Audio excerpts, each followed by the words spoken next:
congregation, and I praise him for the angels, the elders, and all their dedication. See, this truth, it'll cut you, heal you, it'll make or break you. This is a spiritual walk, it's a spiritual ride. Just don't despise the chastisement when you get chastised. You a son, not a bastard, right? You gon' get chastised. It's a spiritual ride, just vibe. Yeah, just vibe. We gon' ride. All praises to the Most High. When I think of your mercy and all that you've done for me, hey, all I can do is stop and praise ya. When I think of your mercy and all that you've done for me, all I can do is stop and praise ya, praise ya, praise ya. Mercy, mercy on you, mercy, mercy on me. They say the truth has set you free. See, prophecy been fulfilled for real. Now what the deal? We giving praise to the God of Yisrael, cause it's real out here. People get killed out here. They robbing still out here. It's getting hard out here. The love of many wax cold from what I hear. But we backed by the Most High, so who shall you feel? You gotta be bold and righteous to live. The flesh is exceedingly wicked. Sin deceiving is vicious. Repentance needed to fix it. His mercy too exquisite to miss it. Just proceed to listen. Let's stick to the mission. Believe and receive his blessing. You see, blessings come from above. None of us deserve it. None of us is worthy. But we praise y'all for his mercy. When I think of your mercy and all that you've done for me, hey, all I can do is stop and praise ya. When I think of your mercy and all that you've done for me, all I can do is stop and praise ya, praise ya, praise ya.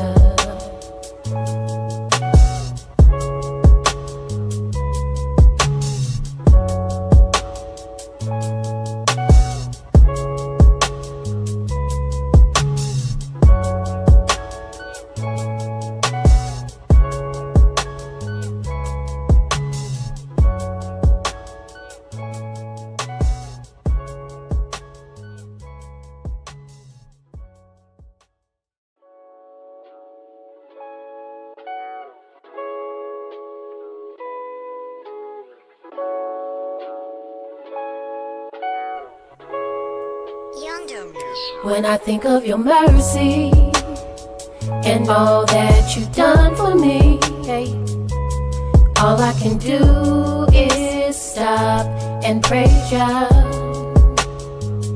When I think of your mercy and all that you've done for me, all I can do is stop and praise ya, praise ya, praise ya. Really gotta stop, like praise, yeah. Stop and praise the ancient of days. Teary-eyed and with a smiling face, the praise you gave was already ordained. Stop and praise for keeping you in your lane. Give a praise for breaking off them chains. Before you let somebody steal your praise, think about the spirit in which they came. Think about the energy they gave. Is it worth it? Nope, never, no way. Kingdom we broke into a praise dance. I praise y'all for D4 hug daps. Praise Yahweh for the congregation, and I praise him for the angels, the elders, and all their dedication. See, this truth, it'll cut you, heal you, it'll make or break you. This is a spiritual walk, it's a spiritual ride. Just don't despise the chastisement when you get chastised. You a son, not a bastard, right? You gon' get chastised. It's a spiritual ride, just vibe.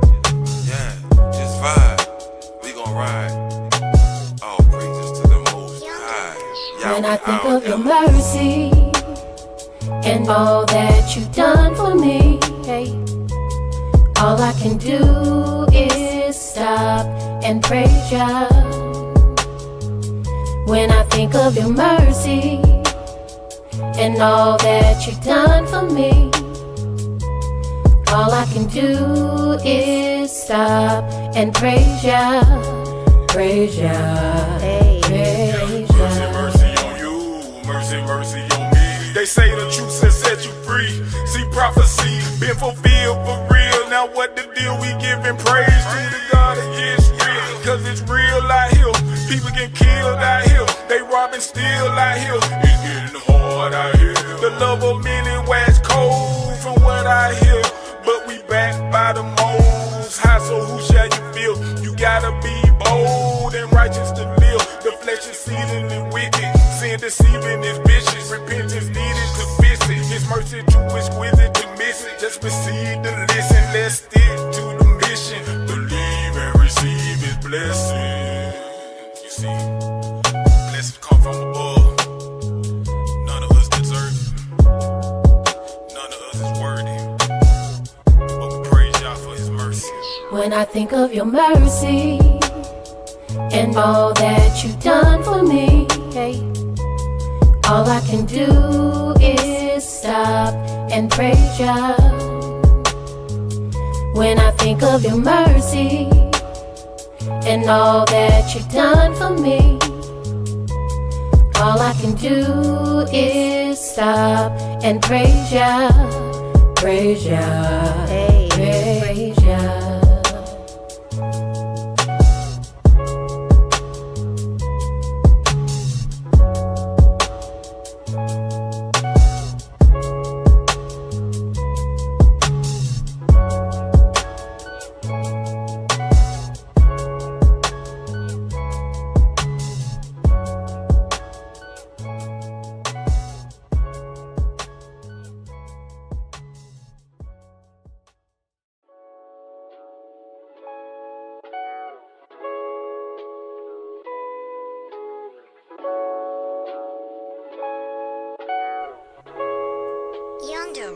When I think of your mercy and all that you've done for me, hey, all I can do is stop and praise ya. When I think of your mercy and all that you've done for me, all I can do is stop and praise ya, praise ya, hey, praise ya. Really gotta stop like praise, yeah. Stop and praise the ancient of days. Teary-eyed and with a smiling face, the praise you gave was already ordained. Stop and praise for keeping you in your lane. Give a praise for breaking off them chains. Before you let somebody steal your praise, think about the spirit in which they came. Think about the energy they gave. Is it worth it? Nope, never no way. Kingdom we broke into a praise dance. I praise y'all for D4 hug daps. Praise Yahweh for the congregation, and I praise him for the angels, the elders, and all their dedication. See this truth, it'll cut you, heal you, it'll make or break you. It's a spiritual walk, it's a spiritual ride. Just don't despise the chastisement when you get chastised. You a son, not a bastard, right? You gon' get chastised. It's a spiritual ride, just vibe. Yeah, just vibe. We gon' ride. All praises to the Most High. When I think of your mercy and all that you've done for me, hey, all I can do is stop and praise ya. When I think of your mercy and all that you've done for me, all I can do is stop and praise ya, praise ya, hey, praise ya. Mercy, mercy on you, mercy, mercy on me. They say the truth will set you free. See, prophecy been fulfilled for real. Now what the deal? We giving praise to the God of Yisrael. Cause it's real out here.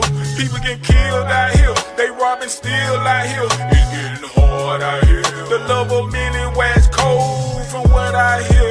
But we backed by the most high, so who shall you feel? You gotta be bold and righteous to live. The flesh is seething and wicked. Sin deceiving is vicious. Repentance needed to fix it. His mercy too exquisite to miss it. Just receive the listen. Let's stick to the mission. Believe and receive his blessing. You see, blessings come from above. None of us deserve it. None of us is worthy. But we praise y'all for his mercy. When I think of your mercy and all that you've done for me, hey, all I can do is stop and praise ya. When I think of your mercy and all that you've done for me, all I can do is stop and praise ya. Shalom Facebook, Shalom YouTube. Welcome to our prophecy class. Today we are in the book of Daniel, chapter 8. But before we get started, does anyone have any questions? I had a question, but I don't know how to ask the question. Well, no? I said I have a question, but I don't know how to ask the question. Oh, When we were in Daniel 7, we went to 28 yesterday at 7 class. You would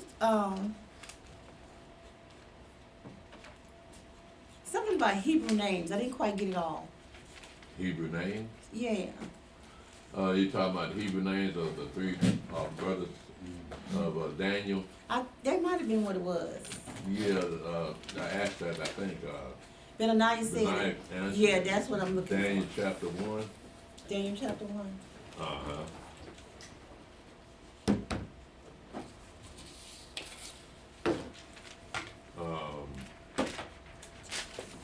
In verse 6 and 7, it says, Now among these were of the children of Yehuda, Daniel, Hananiah, Mishael, and Azariah. And unto them, unto whom the prince of the eunuchs gave names, for he gave unto Daniel the name Belteshazzar, and to Hananiah of Shadrach, and to Mishael of Meshach, and to Azariah of Abednego. You see it?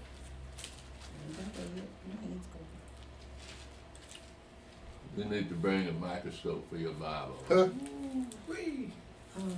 Boy, she got a good eye. I was trying to get a bigger Bible, a small one, but a bigger one, but the writing bigger, like that one. But when I ordered it, it was the same as this one. I said, well, maybe y'all want me to have that one, so I go on and keep it. So Daniel 1, what, verses 7 and 8 you said? 6 and 7. Oh, 6 and 7. Mm. Now among these were the children of Judah. Daniel, Hananiah, what is that? Mishael, Mm-hmm. Azariah? Uh-huh. Okay.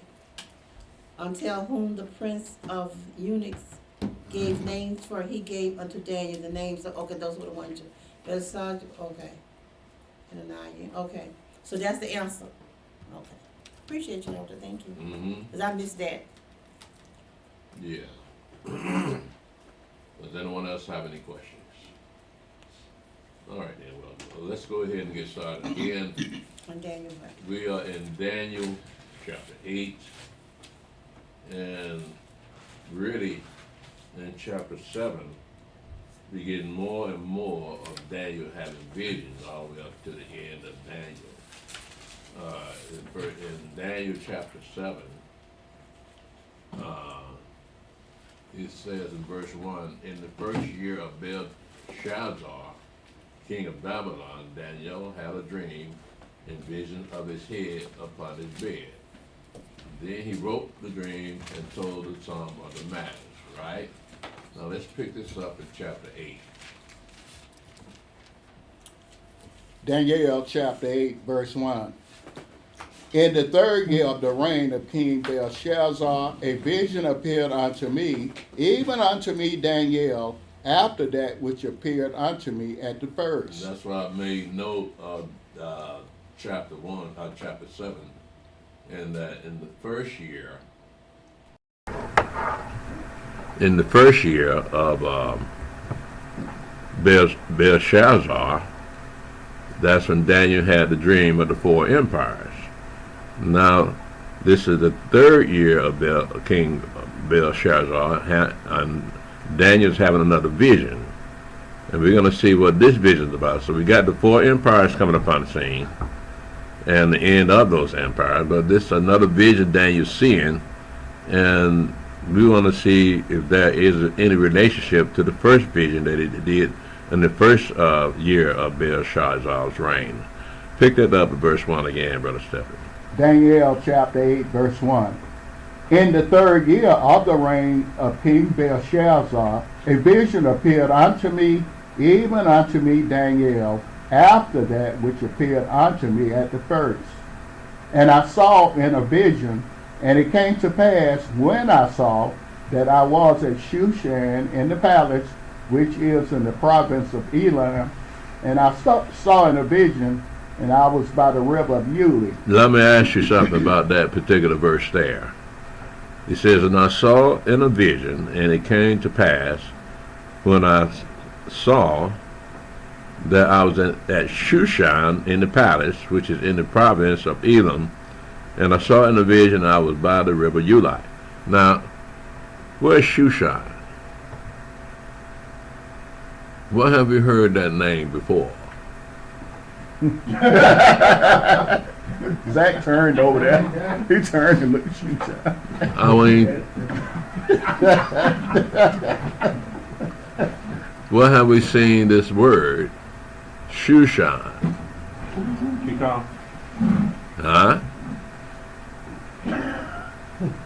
I heard it was from heaven. See, it's just a simple question. It's written down in the book, right?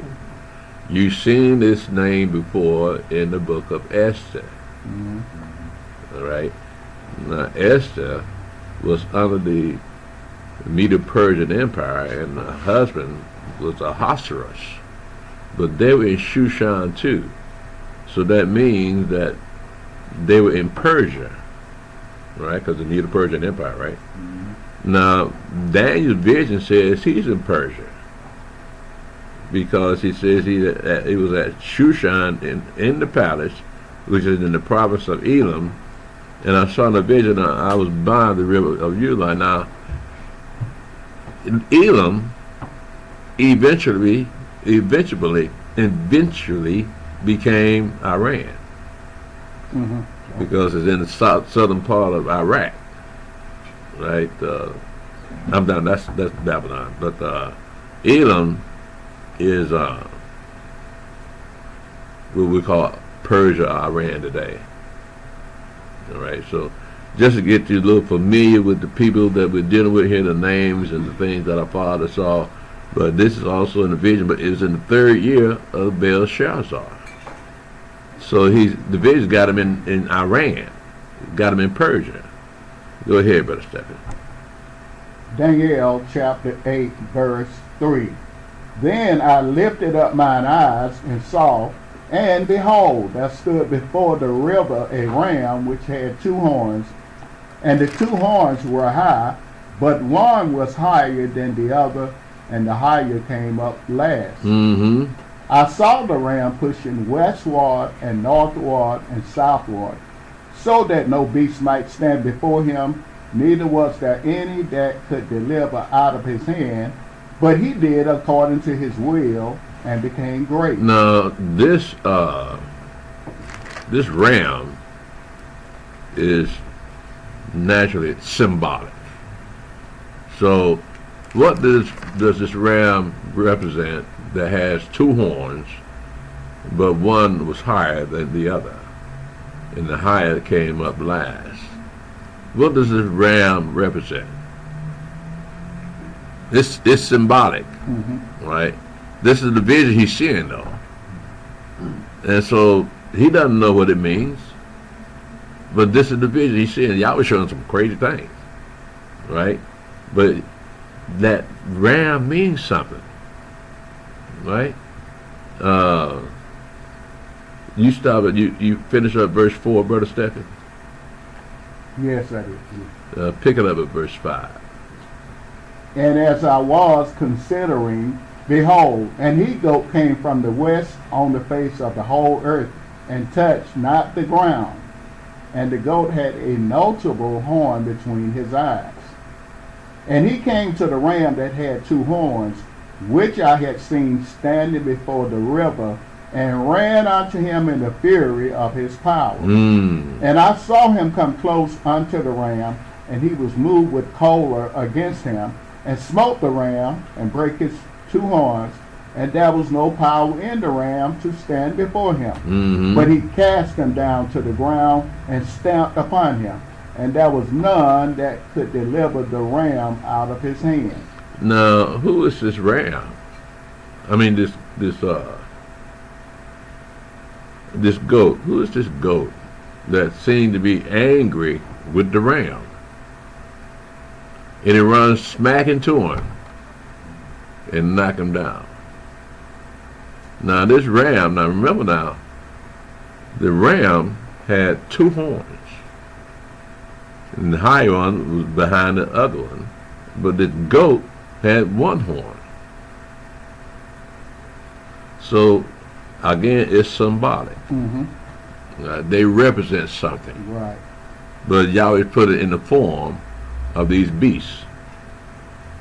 So, we can see, we're going to see who these beasts are, but the more we read, the more we understand who this second beast is, who this goat is. Go ahead, Brother Stephen. Daniel chapter 8, verse 8. Therefore the he-goat waxed very great, and when he was strong, the great horn was broken, and for it came up four notable ones toward the four winds of heaven. Now, does that ring a bell? Does that sound like something you might have seen before? Now, who would this goat represent then? Greek Empire. The Greek Empire? That's correct. It does represent the Greek Empire. So, if the goat represents the Greek Empire, what does the ram represent?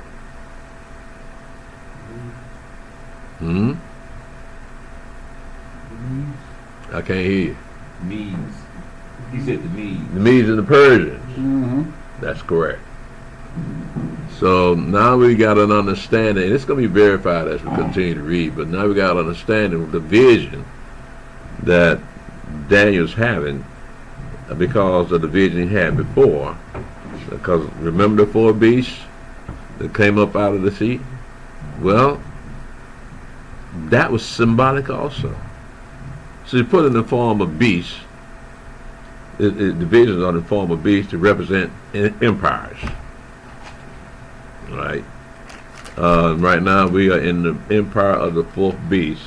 So now we understand that verse 8 represents the Greek Empire, Alexander the Great, because it says in verse 8, therefore the he-goat was very great, and when he was strong, the great horn was broken.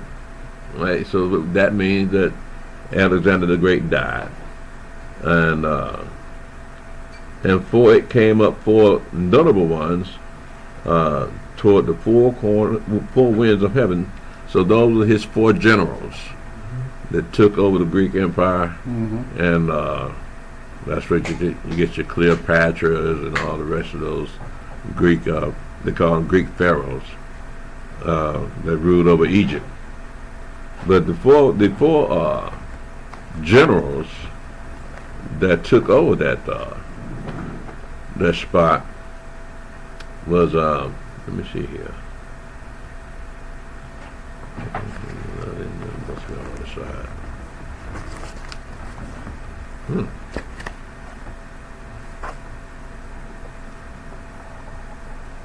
Was Ptolemy, Seleucid,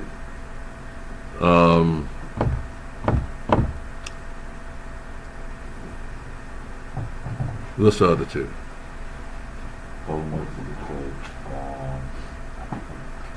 Antioch. And Macedonia. No, that was part of the Syrians. Macedonia. Right? Luchabana. And Ptolemy. I already said that. Is that Ptolemy? Yeah. How many you named? Seven? Seven of them, right? No, there be four. Four.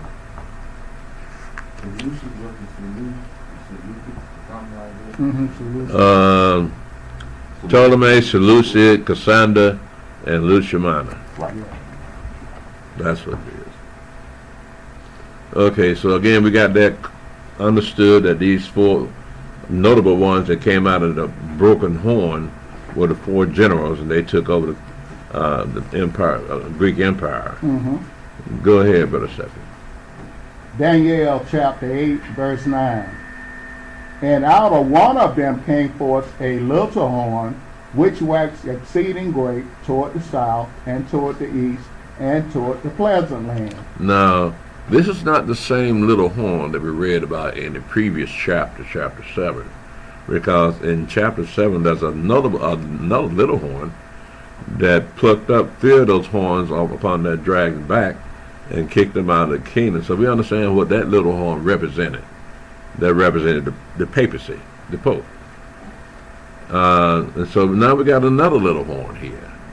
But they're not the same. When you continue to read, this is going to come out of one of those 4 notable ones that came into power after Alexander the Great died.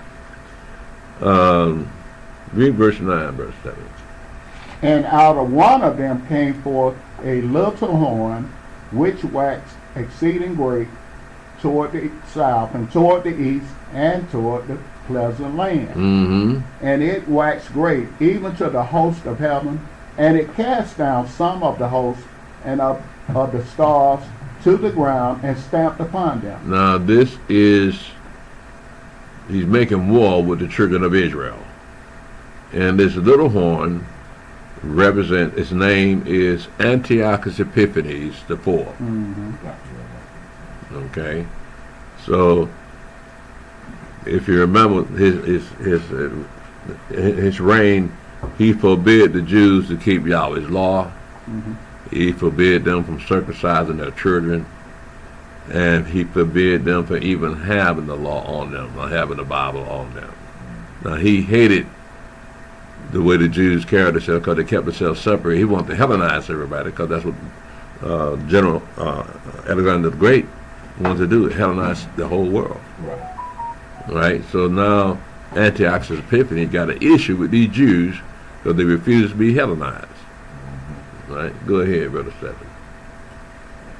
Daniel chapter 8, verse 11.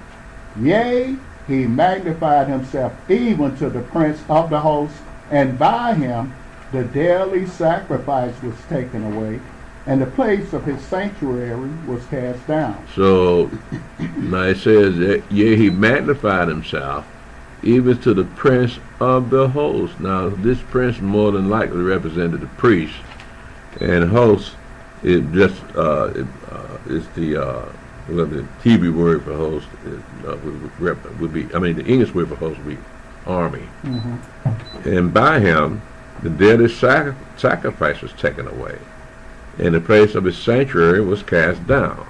So he's making war with the Jews here. Go ahead, Brother Stephen.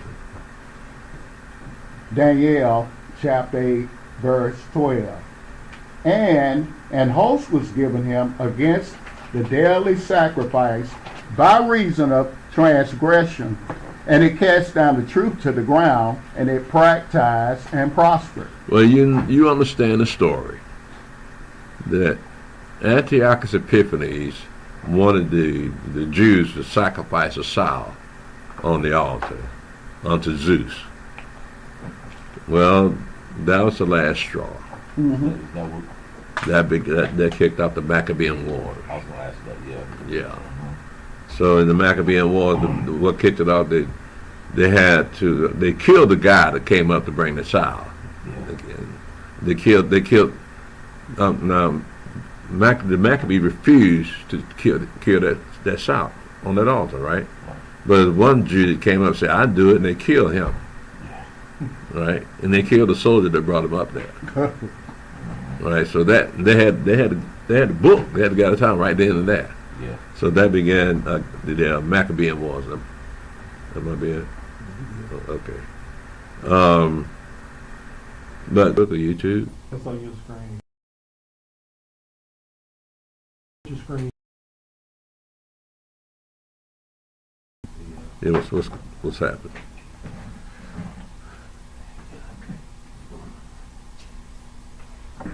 It's what now? The noise of a fire truck might show up. Noise of a fire truck. What about it? Well, there's a fire over there across. Huh? There's a fire over there by the back alley. and someone kind of put the fire, and he's putting the fire in the trash bag, in the trash bin. Okay, well, what that got to do with us? Well, I'm letting you know the noise might interrupt. Okay. You go. Yeah, I see it. Did you read verse 13, Brother Stephen? No. Go ahead. Daniel chapter 8, verse 13.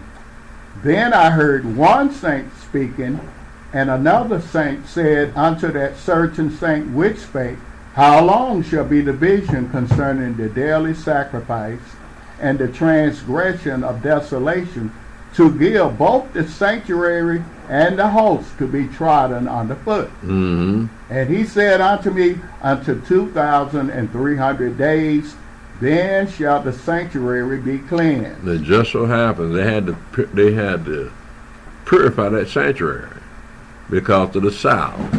They sacrificed on that altar. So it took them that long, and it just so happened at the end of the cleansing of that temple was the end of the Greek Empire. Now, this is where you get, is it Hanukkah? At the end of the year, and they celebrate with those candles. Yeah, you're right. That's Hanukkah, right? Well, this is where they got that from. When they rebuilt the temple, they didn't have any oil in the lamp, but the lamp stayed lit for 7 days. So again, that's what they also call the Feast of Dedication, right? They're celebrating the cleansing of the temple and I guess the lamp that stayed lit without any oil in it. Shalom, Otis? I told you he was coming. Okay, so it took them that long. We got, it says, up to 2,300 days, then shall the sanctuary be cleansed. All right, go ahead, Brother Stephen. Daniel chapter 8, verse 15. So, that's your question. So, in cleaning that temple, they had to, was that everyday thing, 7 days a week? No. This cleanse, it's being cleansed just for this particular purpose. Okay. Now, they had that duty in taking care of the temple, no doubt. The Levites had that duty. They had the chambers and things they had to keep clean around there. Mm-hmm. And so, notwithstanding, this particular one is about this sow. Right. Yeah. They couldn't enter that temple until they cleansed it.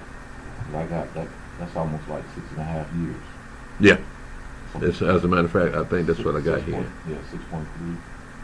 Yeah, I got 6.3. Yeah. 1 calendar years. That's a long time. All this happened. I know, right? All this happened between 175 BC and 163 BC. Right. Okay. So you're looking at what you said it was?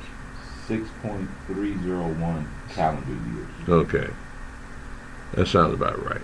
2,300 days. Yeah, 2,300 days equals 6.301 calendar years. Okay, so that's why they get the people that fought in the Maccabean Wars. They were priests, and I think the most powerful of the priests were the Hasidim. They call them Hasidic Jews. Okay. But that's where they get Hasidic Jews from the Hasidim. And they were the fiercest fighters of the Levites. But once the war was over, they backed off the Maccabean Wars. And they lifted it into the hands of the rest of the priests that were still there. Now, this is where you get your John Hyrcanus from. You remember him? Mm-hmm. John Hyrcanus? Well, it just so happens that during the Greek Empire, the Edomites were forced to move into Judah, in southern Judah. And so they told the Edomites, you either learn Judaism or you get out. And so they taught them Judaism. That's why the Roman Empire put King Herod over Judea, because they didn't want to deal with them Jews, but Herod knew the ways of the Jews. Right? So we taught, because we taught them Judaism. And they're still practicing Judaism to this day. But it came from us. So, thank you, forefather. Y'all just went from worse to worse. Worshiping another God, then teaching the enemy your own religion. And now they're using that religion to justify doing all kinds of wickedness. But these are Khazarians, though, mostly. Yeah. So that's two questions. So during that 2,300 days, they were fighting also, and then it went back to clean. So it just took that long for them to clean and was fighting and Right. during that time. Right. So with them going, the Jews, Esau going into the land, that's why some of them say they've been in the land for 1,000 years. Yeah. Like that, because of after that point, some of them came in there and was still in the land because with our people. Well, this happened again during the Greek Empire, right? So we're looking at, when was the Greek Empire? I had it down here. Like 339, something like that, Let's see. BC. 328 BC. Yeah. 323, 323 BC. What did I say? 606? No, that was Babylonian. The Greek Empire, what did I say, 523? 532. No, 323. Yeah, okay. I said 323. My writing's fading out. I can't read it no more. But yeah, that was 323 BC till I think it lasted maybe a couple of hundred years, and then you kind of get the Roman Empire. But at the end of the Greek Empire, that's when you had Maccabean Wars. So we were winning the wars because we fought in a guerrilla style. We didn't fight in a military style. It was guerrilla, and that's what gave them the day. And they beat the Greek Empire, and they actually became independent until the Romans came in and took over. During that time, I remember you saying we had our own coinage, Had our own currency. currency and everything. Yeah, so we don't know whatever happened to it, but I'm pretty sure it might be very valuable by now. But yeah, we got so independent that we had our own currency. They put John Hyrcanus and people that under him as king, priests over the children of Israel, and so again that lasted until the Roman Empire came on board. And so here we are today, still in the Roman Empire. Go ahead, Brother Smith. Daniel chapter 8 verse 15. And it came to pass, when I, even I Daniel, had seen the vision and sought for the meaning, then behold, there stood before me as the appearance of a man. And I heard a man's voice between the banks of Uli, which called and said, Gabriel, make this man to understand the vision. So he came near where I stood, and when he came, I was afraid and fell upon my face. But he said unto me, Understand, O son of man, for at the time of the end shall be the vision. Now, who is this talking? This is Gabriel. Gabriel talking, right? And so we read about Gabriel once again in the book of Luke, visiting Mary, visiting Zechariah. So that shows that if he's here now in 553 BC, and he shows up over 100 years later, he's an eternal being. I mean, it gives credence to the fact that he's here, but he's also there hundreds of years later. Name comes back up. He didn't do anything for Muhammad, did he? I was just going to ask that. Muhammad didn't understand that. Wasn't He spoke to Muhammad then Gabriel supposed to be an angel that talked to Muhammad. in that cave. Taught him in the Muslim house.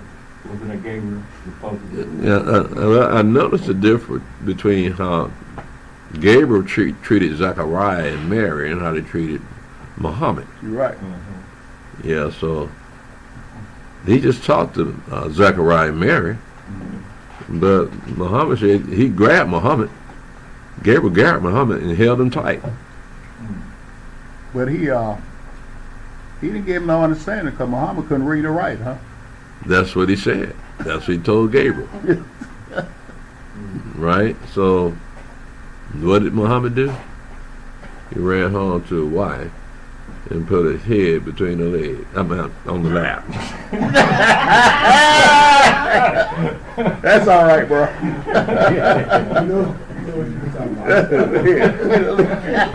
It's on Facebook, man. It's on YouTube, bro. Oh, you gonna get a lot of kickback by now. Forgive me, please. I said it the wrong way. He laid. Am I digging a hole deeper, bro?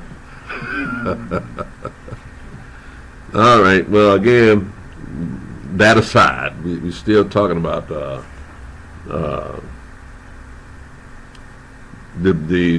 angel Gabriel was talking to Daniel, and Daniel passes out. Now I don't know what kind of man Daniel was. Maybe he was a frail man. Doesn't look like he was in the best of health because he's always passing out. Mm-hmm. Yeah. Well, I mean, the things he saw, I guess, you don't know what you would do either. You might pass out too, and you got to wake you up. But go ahead, Brother Stephen, read that verse 17. So he came near where I stood, and when he came, I was afraid and fell upon my face. But he said unto me, Understand, O son of man, for at the time of the end shall be division. Mm-hmm. Now, as he was speaking with me, I was in a deep sleep on my face toward the ground, but he touched me and set me upright. Mm-hmm. And he said, Behold, I will make thee know what shall be in the last end of the indignation. Mm-hmm. For at the time appointed, the end shall be. Now, hold on a second now. In verse 17, he says, So he came near where I stood, and when he came, I was afraid, and fell upon my face. But he said unto me, Understand, O son of man, for at the time of the end shall be division.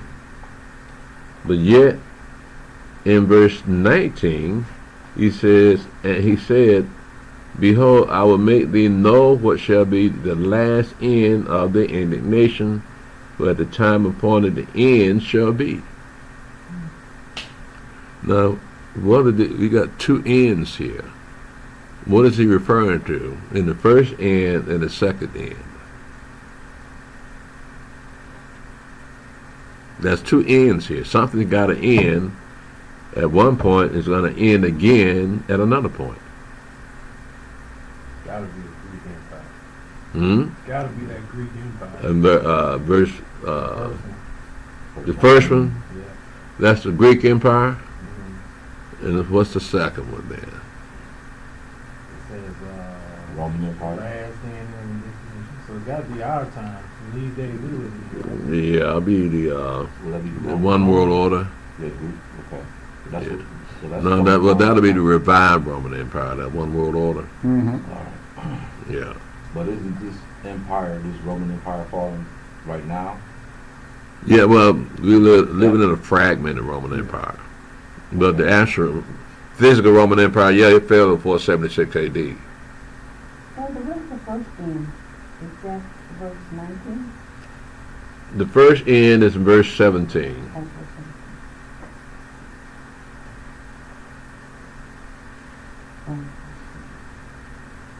and that was the Greek Empire. Yeah, he says in verse 17, So he came near where I stood, and when he came, I was afraid, and fell upon my face. But he said unto me, Understand, O son of man, for at the time of the end shall be division. He just had a vision. the Medo-Persian Empire being overcome by the Greek Empire. That was the vision. You know, the ram and the he-goat, that's the vision he had. Right? And this is how they're breaking it down to him. It said to let him know that the end of the vision, that's going to be end of the rest of the prophecies concerning the four empires. So let's see. Let's pick this up at verse 20, Brother Stephen. And we're going to read something that we already knew when we started reading this particular chapter, but let it break it down itself. Go ahead, Brother Stephen. Daniel chapter 8, verse 20. The ram which thou sawest, having two horns, are the kings of Media and Persia. Mm-hmm. And the rough goat is the king of Grecia, and the great horn that is between his eyes is the first king. Again, that was Alexander the Great. Go ahead, Brother Stephen. Verse 22. Now that being broken, whereas four stood up for it, four kingdoms shall stand up out of the nation, but not in his power. Remember the Ptolemies, the Seleucids, the Cassander, the Germana. Go ahead, Brother Stephen. Verse 23. And in the latter time of their kingdom, when the transgressors are come to the full, a king of fierce countenance and understanding dark sentences shall stand up. Now, this is further into the future. Right. This is concerning that one world order that's going to come to pass. And we're going to have the Pope. This is be the Pope that'll be the king of that one world order. Now, you're going to have one religion, one currency, one economic system. Everything is going to be on the same page on that one world order. Because in their mind, this is the only way the world can have peace. So that's what they think they can bring peace, is like everybody have the same God, or the same religion, the same currency, same everything. Yeah. That's the nature of the one world order. You know, Elder, praise God, you mentioned that because I was this morning. You know, you heard about these smart cities that they want to put in place, correct? Mm-hmm. And one of these, one of the things they said in these smart cities that they want to put in is a religious center. Mm. Now, Is this in the way? now I didn't say. It said a religious center, but a mosque too. So each city will have, so you don't have to go to travel to, I guess, you know, for spirituality purposes. They'll have a religious center in there for you, but they also have a mosque there also. So you have a religious center and a mosque. Yeah, but the religious center, see, what I found interesting when they said these smart cities would have that is that they have the mosque, right? So you would think the religious center, they'll break it up to Christianity, Judaism, the big three, right? Christianity, Judaism, and Islam, right? But it didn't say that. It just said a religious center where they can all come and practice, you know, their spirituality. But you also have a mosque here. So where is the church for the Christians? Where's the church?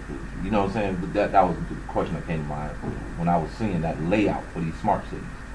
So I just found that real interesting that you say that. Who came up with the idea? For these smart cities? Mm-hmm. That I think came from, if I'm not mistaken, That would when be they go to Davos every year. Okay. They come, all these world leaders and everything, they come together. So what, they want to promote Islam in the smart cities? Well, when I was seeing the layouts of these cities, Mm-hmm. how they want to make these 15-minute cities, what caught my eye was that they had a religious center. But they also, you would think that religious center would be enough. But the religious center is adjacent to the mosque. What is that noise? Somebody's phone. Oh, keep going. Yeah.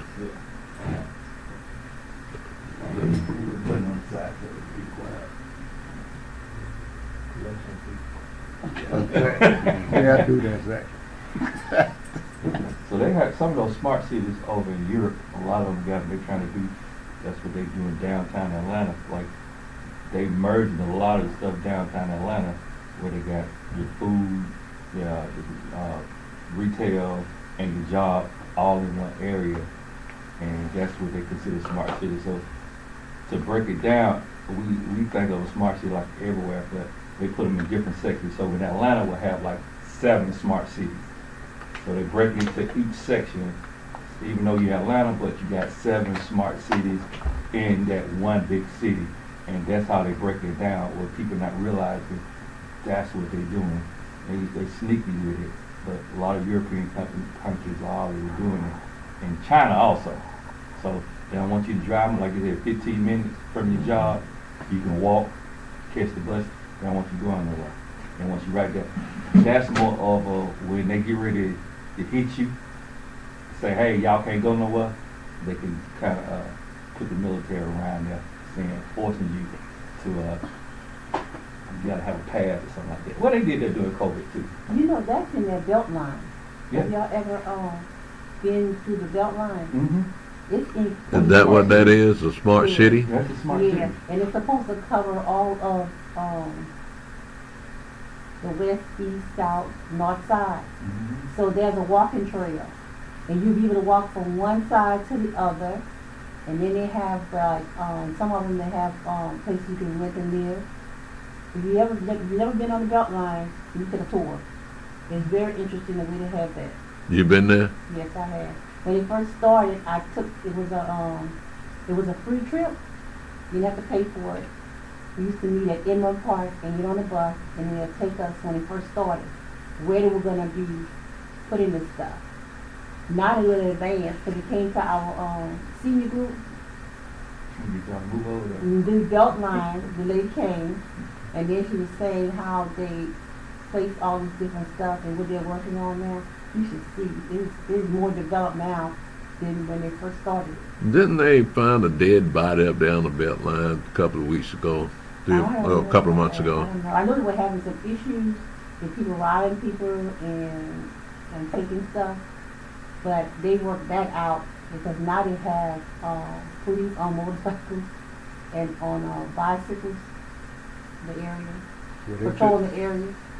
They could stop that, but like I was talking to somebody, you know, these Gentile women, they'll get up 2 or 3 o'clock in the morning, want to walk on the nature They trail. walk on the belt line. By themselves. All you gotta have 4 or 5 people walking in groups, you wouldn't have that problem. But you know, Elder, getting back to it, like what you're saying, man knows one thing, the old man you said a long time ago, as long as the world had one leader, it kind of fared all right. You had some semblance of peace. Yeah. Yeah, with one leader. Yeah, well, not all leaders are great leaders, though. And this thing now we're reading about, it's amazing we live to see this whole thing is being held up by Donald Trump. Well, he's part of the formula Yeah. to bring this one world order together. Yeah, they got to get him out the way. Yeah, because you got the whole world against Yeah. America now. So, and then you got turmoil in the streets. Oh, yeah. Yeah, Violence in the land, rule against rule. that is that. So that's got to go down that way, man. Mhm. Yeah, it wasn't meant for Biden, it was meant for Trump. Yeah. You know, I always thought, they ever thought it before he died, he said Obama's the one. You know, Mhm. I know you kept quiet, you said, I ain't getting in that. Mm-hmm. And then I thought Obama, then I said Biden got to be the one. Mm-hmm. But now, yeah, I kind of like a Trump. Yeah. Unless somebody take him out and J.D. Vance is there. But the thing is, again, we're coming up on the 4th of July. Okay. That's 250 years. At the end of the empire. That's a timeline. Right. One pastor using not scripture, but the one of the letters saying that the last Trump, where it says the last Trump, they were saying, oh, it's supposed to have been Donald Trump. Because it's at the last Come Trump. on, man. I was like, okay. Really? They're saying that's how we know that it's going to be because it's at the last Trump. Oh, really? Yeah, seriously. The last At the Trump. last Trump. So Trump gonna be the last president, like the last A Trump. translated word. So I don't know what that translated word meant. I don't think it meant that, but it's at the last Trump. So I don't know what that was, but he used that saying at the last Trump. Was this a white pastor? No, brother. Who? Hebrew. Who? With Jake. Hebrew brother, he out there in Vegas. Who? He said it was Jake. Jake? Yeah. He know he Hebrew. He's Hebrew? Yeah. What's his name? Well, he sound like he's selling propaganda. Yeah. Yeah. That it just so happens the Trump family came on the scene just in time to be the last Trump.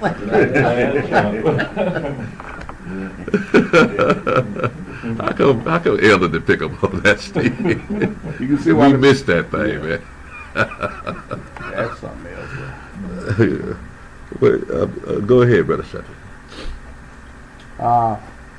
Daniel, chapter 8, and what was it, 24? You can read that, yeah. And by his power, verse 24, and his power shall be mighty, but not by his own power, and he shall destroy wonderfully, and shall prosper and practice, and shall destroy the mighty and the holy people. Now again, does this sound familiar? Mm-hmm.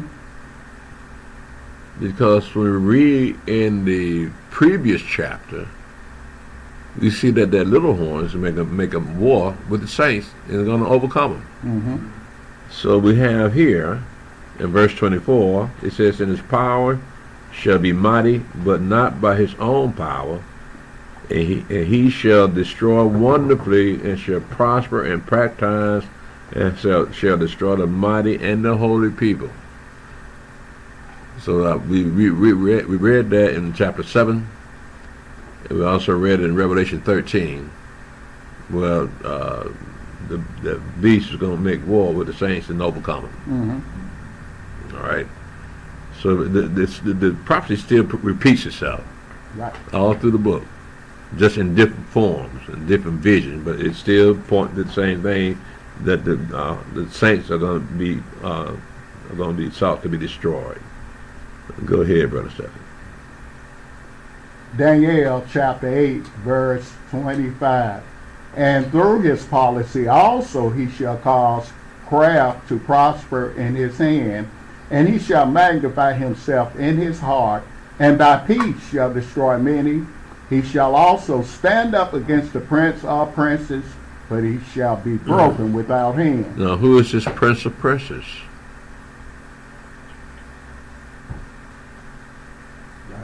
Yahshua. Mm-hmm. He's the prince, the king of kings, Right. right? So he said he's going to make war.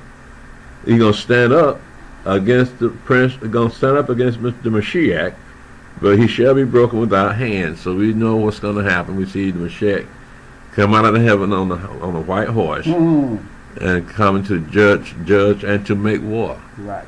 Right. Well, that he gonna think he can fight against somebody coming out the clouds. Wow. No airplanes, no spaceships, no missiles. Nothing. There's a man on a horse coming out the clouds, and then a whole bunch of folk coming out the clouds on horses. Mm-hmm. So, and they're gonna foolishly think they can beat them. Yeah, well, it is written there's going to be a lot of blood being shed. Yeah. Go ahead, Brother Stephen. Daniel chapter 8, verse 26.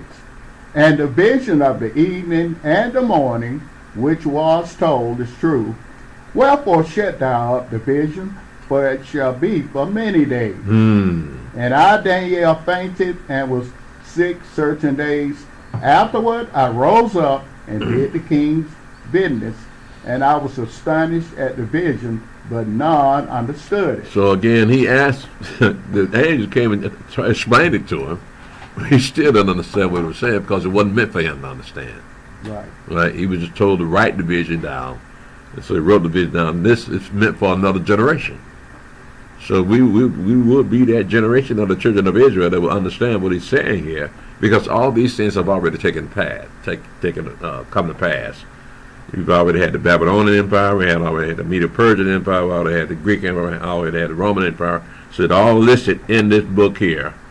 So we can look back, look at the book and look at the past and say, well, they match up. These things came to pass, were written down that came to pass, and they did come to pass as if they couldn't stop themselves. So we're doing the same thing, and reading our book, we see our past, we see America's past in here, and see us in here in America at the same time. So that just so coincide with the seed of Abraham being slaves. So that we match up with that. Nobody else can match up with it. As a matter of fact, we read all the curses written down in Deuteronomy 28. Nobody fixed those curses but us. Some of the curses came to pass when our father was still in the land. And that curse was about that they would eat their own children, cannibalize their children. Mm-hmm. Well, yeah, that happened during the time of Elisha, the prophet. And y'all put a famine in the land of Israel, and they were eating their babies. So that was in the curses. And so now we see in the rest of the curses coming to pass in our time, that we would come to Egypt again on slave ships and be sold as slaves, and no man would buy us, right? Who does this represent? So you got to look at the whole story now. You got to look at this whole book from cover to cover, because when you read the curses, that's very interesting. That it doesn't fit no one else but us. So better go start in the beginning and see, what does this book really say? And how do we get to this point that we're over here and everybody hates us? They've always hated us. They were reading the books. Y'all said, folk gonna hate you.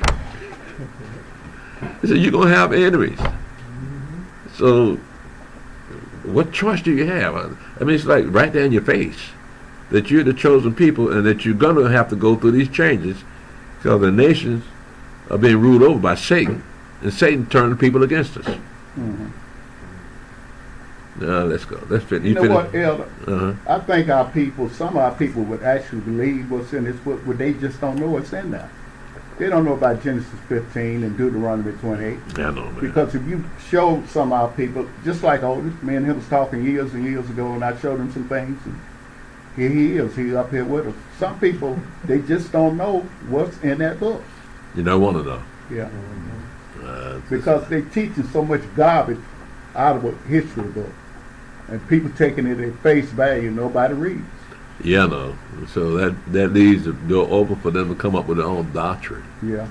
Because I think I heard lately, I think one of these either hip hop stars or somebody said that God was a woman.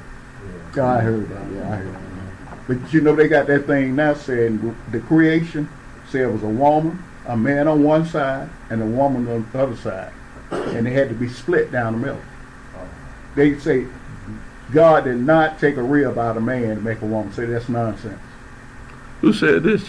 In fact, your boy sent that. He sent that to me on my phone.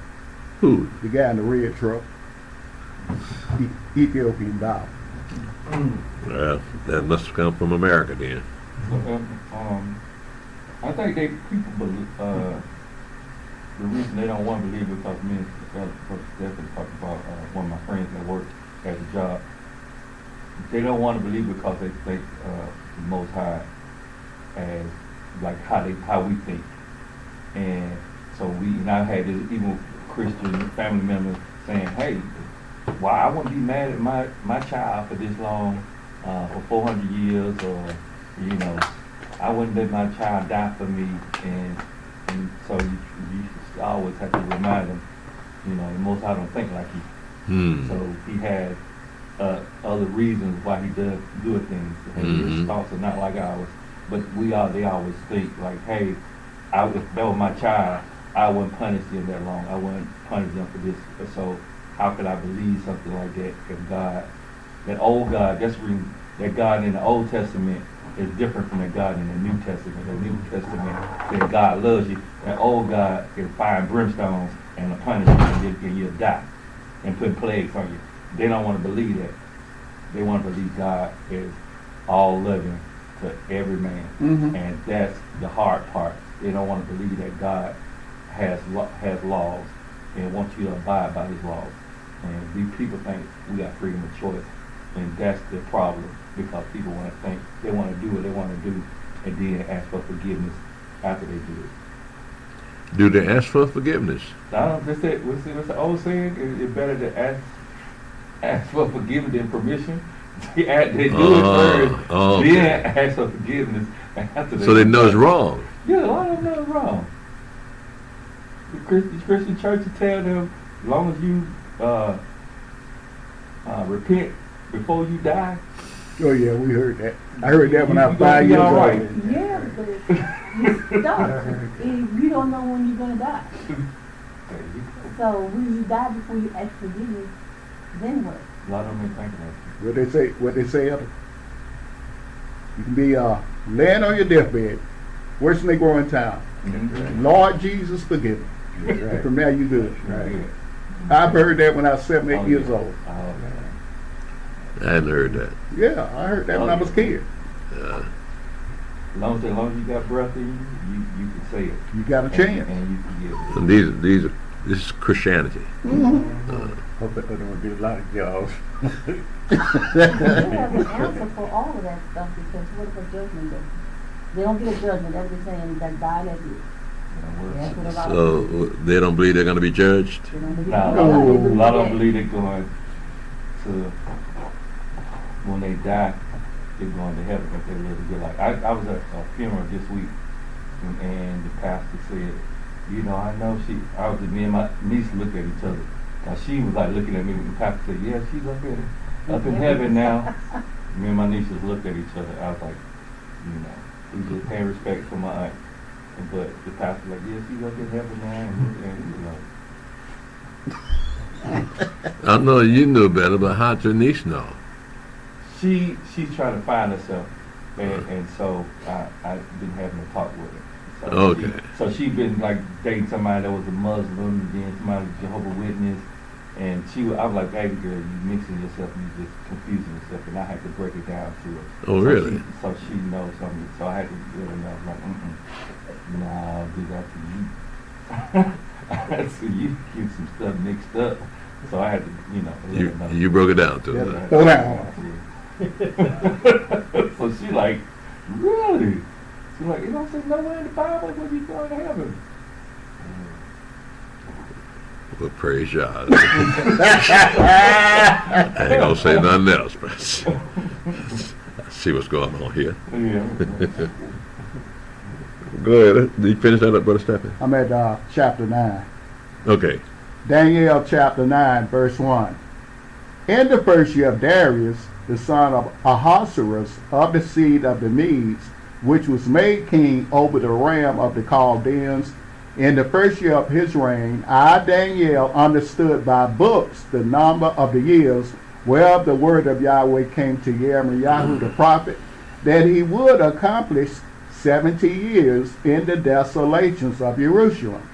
And I set my face unto Yahweh Elohim to seek by prayer and supplication, with fasting and sackcloth and ashes. And I prayed unto Yahweh my Elohim, and made my confession, and said, O Yahweh, the great and dreadful God, keeping the covenant and mercy to them that love him, and to them that keep his commandments. We have sinned, and have committed iniquity, and have done wickedly, and have rebelled even by departing from thy precepts and from thy judgments. Neither have we hearkened unto thy servants the prophets, which spake in thy name to our kings, our princes, and our fathers, and to all the people of the land. O Yahweh, righteousness belongeth unto thee, but unto us confusion of faces, as at this day, to the men of Yehudah, and to the inhabitants of Jerusalem, and unto all Israel that are near and that are far off, through all the countries whither thou hast driven them, because of their trespass that they have trespassed against thee. Mm-hmm. O Yahweh, to us belongeth confusion of face, to our kings, to our princes, and to our fathers, because we have sinned against thee. Mm-hmm. To Yahweh our Elohim belong mercies and forgivenesses, though we have rebelled against him. Mm-hmm. Neither have we obeyed the voice of Yahweh our Elohim to walk in his laws, which he set before us by his servants the prophets. Yea, all Israel have transgressed thy law, even by departing, that they might not obey thy voice. Therefore the curse is poured upon us, and the oath that is written in the law of Moshe, the servant of Elohim, because we have sinned against him. And he has confirmed his words which he spake against us and against our judges that judged us, by bringing upon us a great evil. For under the whole heaven has not been done as has been done upon Jerusalem. As it is written in the law of Moshe, all this evil is come upon us. Yet make we not our prayer before Yahweh our Elohim, that we might turn from our iniquities and understand thy truth. Therefore have Yahweh watched upon the evil and brought it upon us. For Yahweh our Elohim is righteous in all his works which he doeth, for we obeyed not his voice.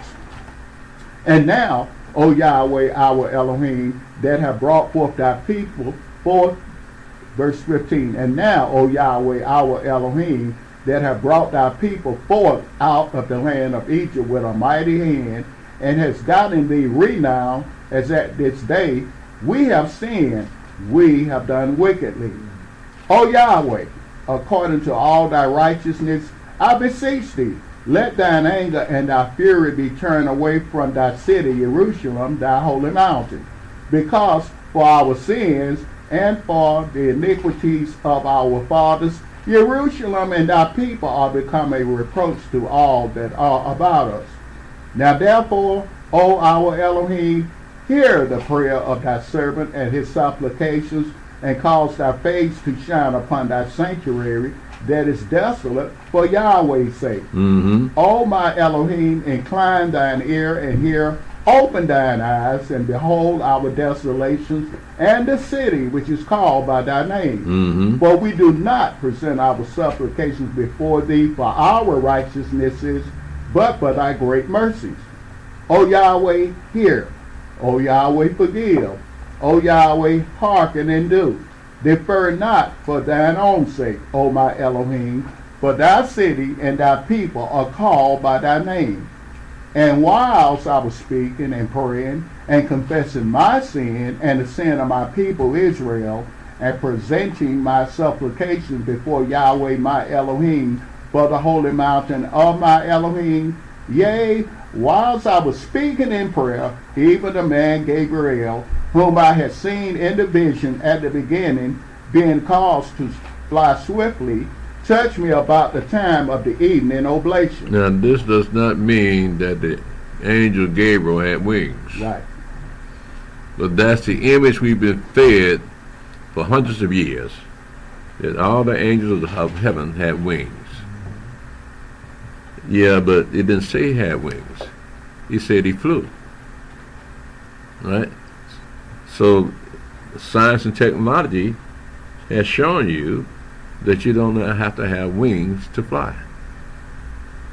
So if science and technology can do it, how come they can do it up in heaven when they fly? I mean, when you look at the behavior of the cherubims and the spirit that was between them, the wheel in the middle of the wheel, those cherubims that Ezekiel saw, he saw the spirit moving like lightning back and forth among the chariots.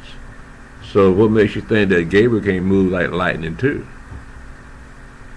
Remember, time and space don't have no effect on these angels. Right. So, and then you look at, are you serious?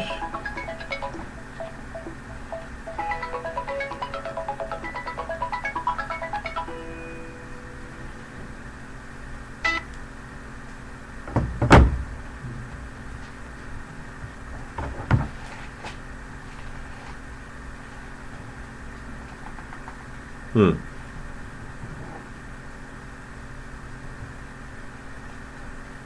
don't recognize the number. I forgot where I was.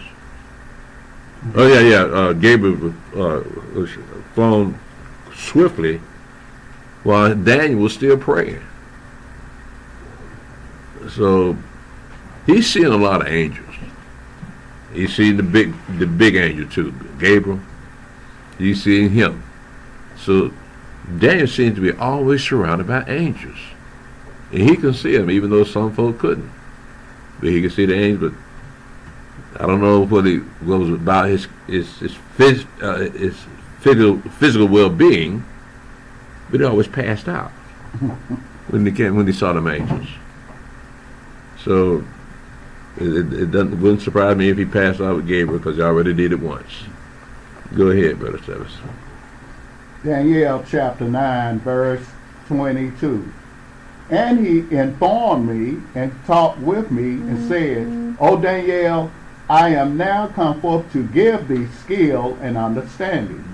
At the beginning of thy supplications the commandment came forth, and I am come to show thee, for thou art greatly beloved. Therefore understand the matter and consider the vision. He greatly beloved. The people in heaven love this guy. And he just said, after I finished confessing my sin, remember? But Yahweh, the angel gave us, say, you still beloved. A flesh and blood man is beloved up in heaven. Huh? Go ahead, Brother Stephen. Let me start at Daniel chapter 9, verse 23 again.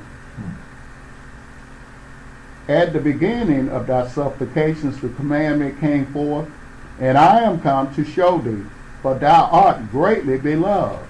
Therefore understand the matter and consider the vision. 70 weeks are determined upon thy people and upon thy holy city to finish the transgression and to make an end of sins and to make reconciliation for iniquity and to bring in everlasting righteousness and to seal up the vision and prophecy and to anoint the most holy. Now, let's look at that verse again.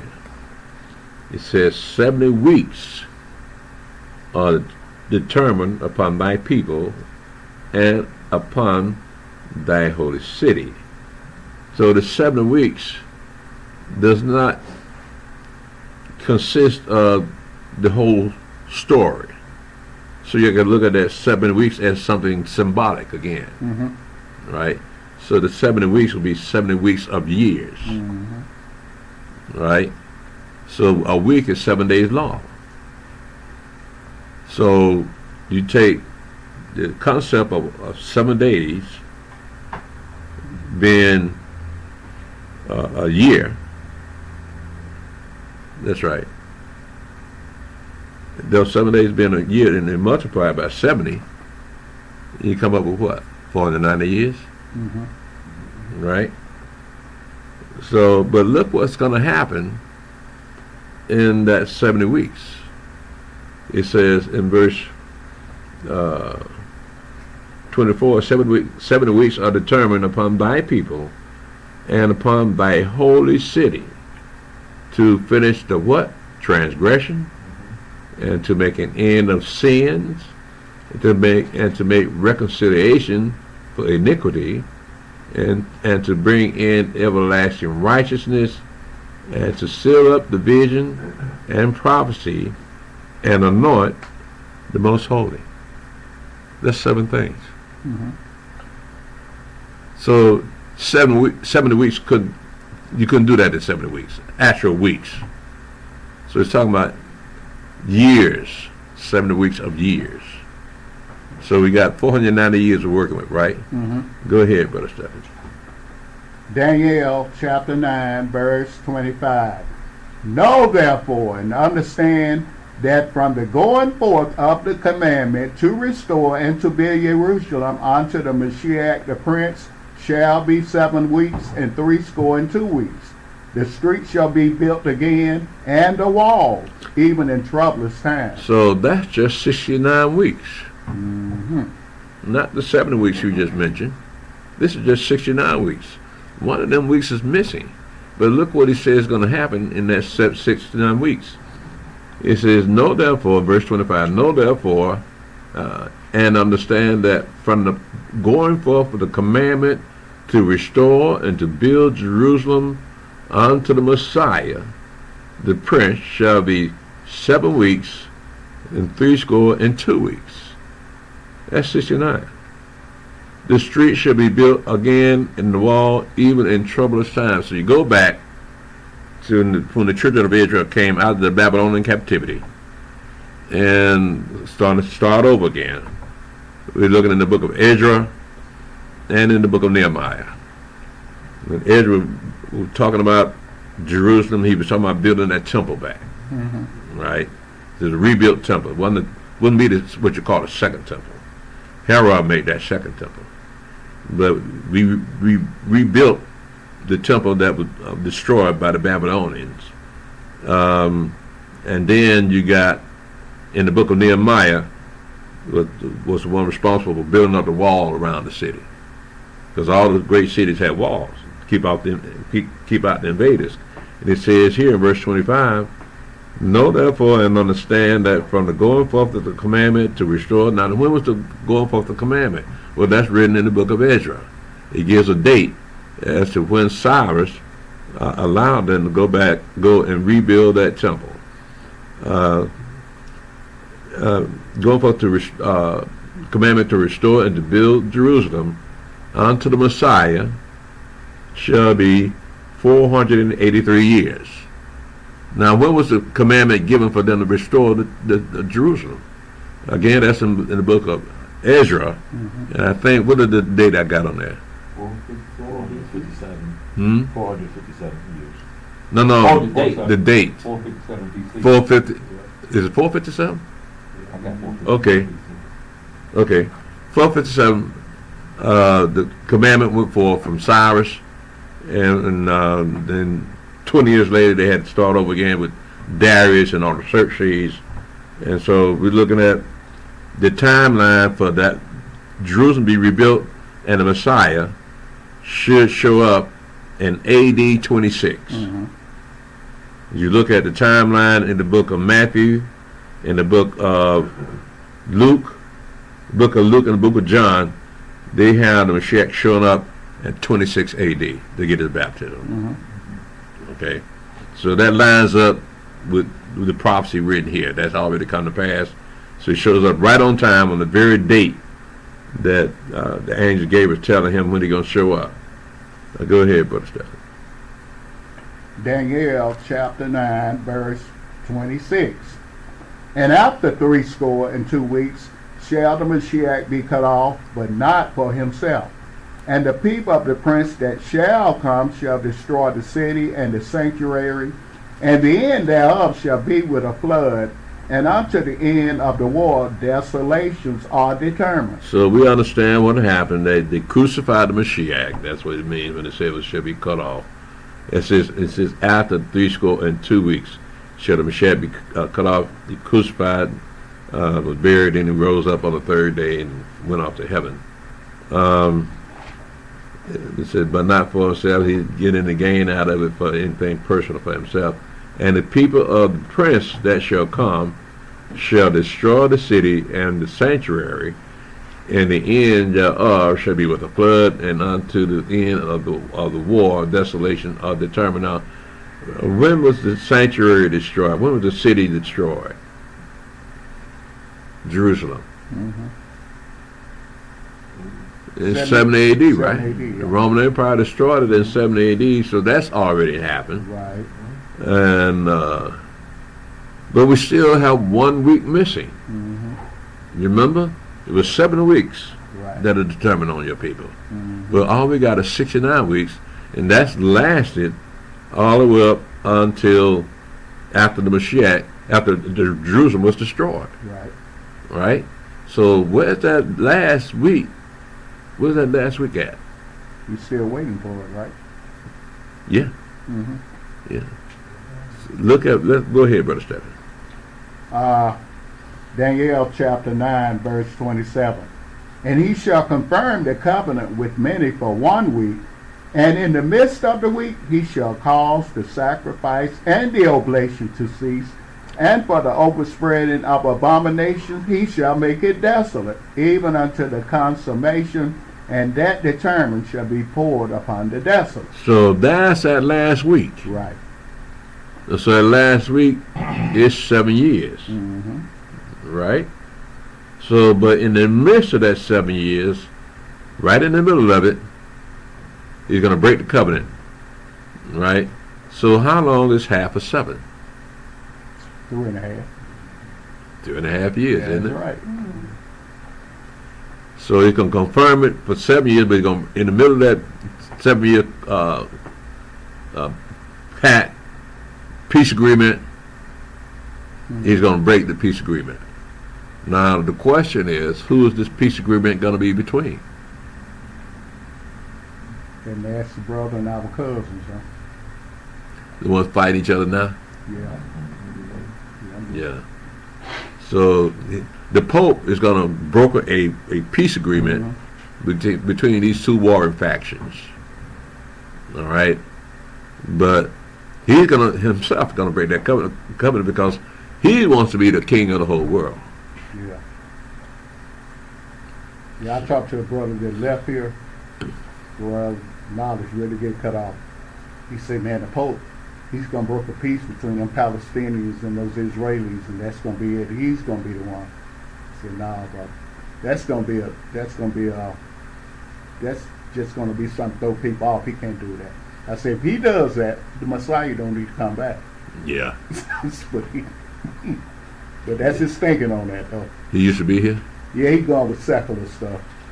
What he read and what he sees.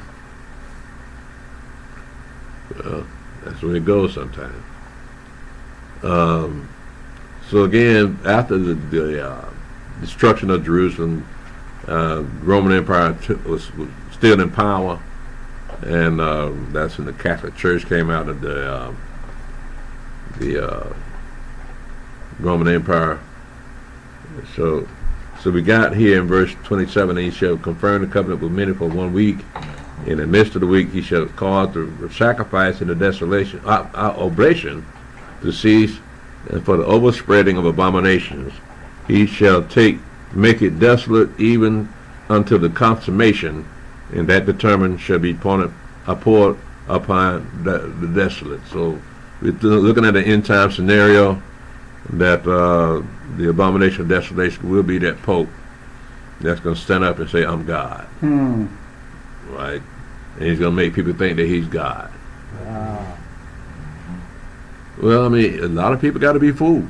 Mm-hmm. You know, but Jake can be very desperate because you can't buy nor sell unless you have that name, number, and mark. Right. So I got to feed my babies. You're talking about a lot of single women, huh? And you better believe it. With children, I can see them getting caught up in that. Go back to what Zach said. If they ain't got a husband, they might do anything. Right. Yeah. Right. Let's continue, Brother Stephen. Yeah. I haven't heard this Pope say much about is Israel God's a conflict. He's been kind of He quiet. hasn't said anything. He did mention, though, I want to say a few days ago, that Trump is now putting together another peace plan. And according to them, Netanyahu don't like it. So I think it's a 20-point peace plan, if I'm not mistaken. I read it this morning. But nevertheless, he did mention something about like how he's liking how Trump is dealing with that situation with Israel and Gaza, trying to make peace with them because he's like, God loves everybody. We all God's children. He said that, so that's the most that I got out of him because I've been following him. They got the Vatican News and the Jerusalem Post, so I've been trying to see what he's going to say, or has he said anything. So that's about the most he has said about the Israel-Gaza conflict. Like he likes what Trump is doing, but as far as like his personal, thing on it, he hasn't said anything. So, kind of interesting. Yeah, well, he ain't got that evil spirit come upon him yet. Right. Because he real laid back, real quiet, ain't saying too much, making no noise. So he's going to come out the blue. When Satan get in him, his whole features may change. Eyes get bigger, smile get bigger. Hey, how y'all doing? You're right, bro. That's a good point, though, because the other popes, they made a lot of noise. Yeah. Even before. Yeah. This one just quiet coming in, Yeah. being quiet doesn't. It kind of this is me talking. It kind of makes me wonder it to be quiet for the storm. With this one, that's just me. Yeah. Well, we can speculate all day on this thing, man. Yeah. All we got is this here to tell us what's about to come to pass. Mm-hmm. Yeah. Go ahead, Brother Stephen. Daniel chapter 10, verse 1. In the third year of Cyrus, king of Persia, a thing was revealed unto Daniel, whose name was called Belteshazzar.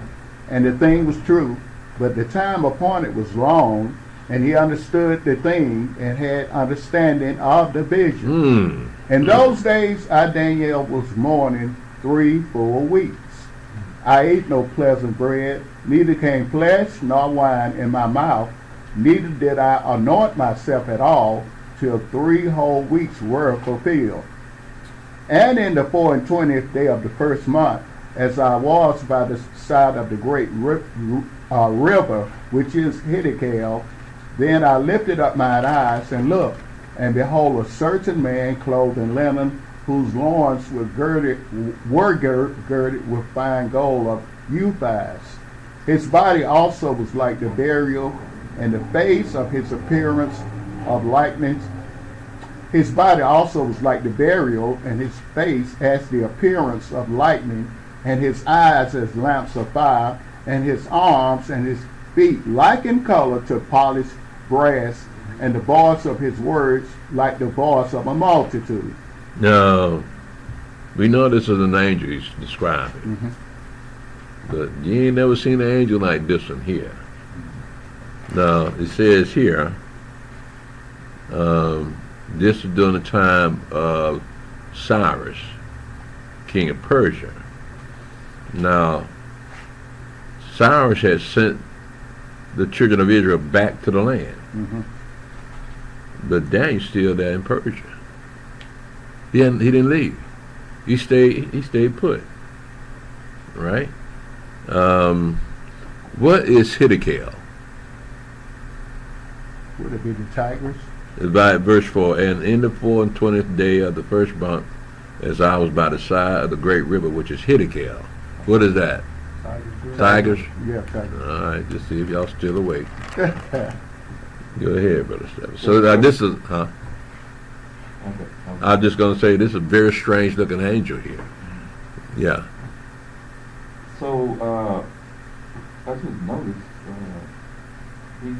he's in mourning for the vision.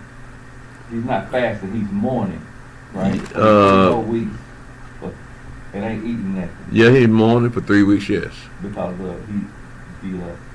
the destruction that's coming upon our people. That's what he's mourning for. The thing about to come upon his people. Yeah. At this point. Yeah, so he's mourning for three weeks. Now we don't know what he's mourning about. Okay. I was just wondering if that's. Well, the reason was for what? He would be mourning. Well, because of the vision that he saw, he felt. Like The one he's about to see. Well, the vision that he saw in chapter 9. In chapter 9. All those visions, the vision, the angel coming to him. Well, that was during the time of the Darius. Okay. Right. So this is a different time. This is Cyrus here. So remember that Darius the Mede that came in chapter 5 and took over Babylon. Well, it said that was his son that took over Babylon. So we don't know what he's mourning. What is mourning for? Right? We don't know. He just said it was mourning. But I just know that's a long time. He said he ain't eating that for 3 whole weeks. Well, we can't go 3 days. He's a prophet. Yeah. Yeah, so if man feel bad about something, I'm all right with it. That's what he want to be. That spirit sustained him, didn't it? Yeah, probably was. There's something on his mind. Yeah. Right? And taking its energy from him that he didn't want to eat. And so whatever he's seeing, what was on his mind, is troubling to him. So he couldn't eat. And now he's having another vision. He's seeing another angel. It says in verse 5, then I lifted up mine eyes and looked, and behold, a certain man clothed in linen, whose loins were girded with fine gold or uphaz. His body was also like beryl. The color of beryl is topaz. And his face as the appearance of lightning. How's that possible? And his eyes as the lamps of fire. And his arms and his feet in color to polished brass. And the voice of his words like the voice of a multitude. That scared me. Because this does not look like a man. It doesn't sound like a man. Go ahead, Brother Stephen. Daniel chapter 10, verse 7. And I, Daniel, alone saw the vision, for the men that were with me saw not the vision, but a great quaking fell upon them, so that they fled to hide themselves. Therefore I was left alone and saw this great vision, and there remained no strength in me, for my comeliness was turned in me into corruption, and I retained no strength. Now, only Daniel could see this. Right? The men could not see what he saw. But some scared them. And they took off running. It ain't funny. They couldn't see it. They knew something. There's someone right there, something didn't feel right. They took off running. See, y'all feel that? Yeah, let's go. This ain't none of us. Yeah, one started running, all the rest of them take off with him. Yeah. I'll just do a little quick thing. One morning I woke up, my mirror up against the in the bedroom started vibrating, started here like in the middle of the night. Oh man. I woke up and my wife was like looking at each other. And I was like, okay, I was like, we got a ghost in here or something? Is this a hotel room? No, it's like at the house. At the house? Yeah, but come to find out it was an earthquake. Cause I couldn't go back to sleep. I was like, It was an earthquake at your house? Earthquake. It started in Tennessee, but we could feel it down here. You weren't here in Georgia? I was here in Georgia, yeah. And our mirror was bouncing back and forth against the wall, but the earthquake. It's been like some years ago. It was on news, right? Yeah, it was on the news. And I woke up and it scared me. I ain't gonna lie to you. So I can see when it was like, but I was like in the bed like, okay, what I need to do. Man, I What got about that baptism?